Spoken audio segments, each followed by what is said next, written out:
Setelah proklamasi kemerdekaan Indonesia pada 17 Agustus 1945, bangsa Indonesia menyatakan diri sebagai negara merdeka. Namun kemerdekaan tersebut tidak langsung diakui oleh Belanda. Belanda yang baru saja bebas dari pendudukan Jepang berusaha kembali menguasai Indonesia seperti sebelum Perang Dunia Kedua. Hal ini menimbulkan konflik antara Indonesia dan Belanda yang berlangsung melalui perjuangan bersenjata maupun melalui jalur diplomasi. Untuk menyelesaikan konflik tersebut, beberapa perundingan dilakukan, salah satunya adalah Perjanjian Linggarjati pada tahun 1946. Dalam perjanjian ini, Belanda itu mengakui secara de facto wilayah Republik Indonesia yang meliputi Jawa, Madura, dan Sumatera.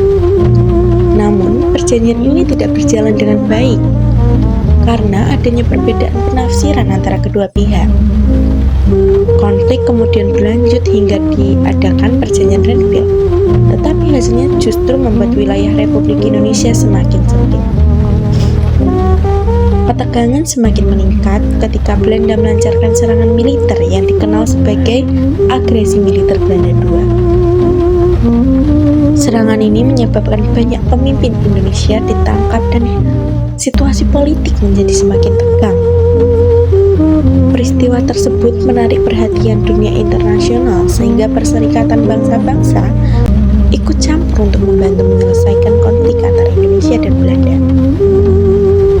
Akhirnya, pada tahun 1999, diadakan konferensi meja bundar di Den Haag.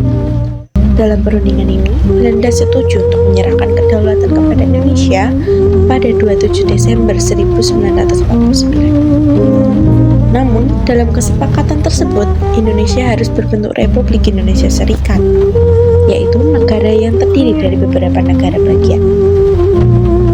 Konferensi Meja Bundar dianggap sebagai penentu akhir konflik Indonesia-Belanda karena beberapa alasan penting.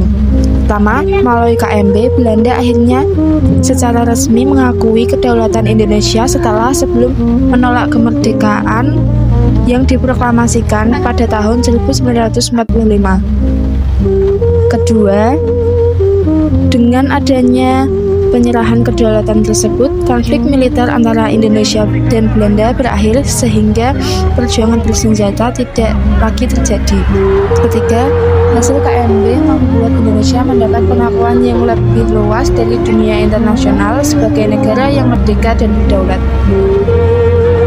Walaupun Indonesia sempat berbentuk RIS setelah KMB, banyak rakyat Indonesia merasa bahwa bentuk negara serikat tidak sesuai dengan semangat persatuan bangsa. Selain itu, beberapa negara bagian dalam RIS sebenarnya dibentuk oleh Belanda. Karena itu, negara-negara bagian tersebut satu persatu menyatakan bergabung kembali dengan Republik Indonesia. Akhirnya, pada 17 Agustus 1950, Indonesia kembali menjadi Negara Kesatuan Republik Indonesia atau NKRI. Perubahan dari RIS menjadi NKRI tidak dianggap sebagai pengingkaran janji kepada Belanda, karena keputusan tersebut diambil berdasarkan kesepakatan dan keinginan rakyat Indonesia sendiri. Dengan demikian, KMB tetap menjadi peristiwa penting yang menandai berakhirnya konflik panjang antara Indonesia dan Belanda serta pengakuan kedaulatan Indonesia sebagai negara merdeka.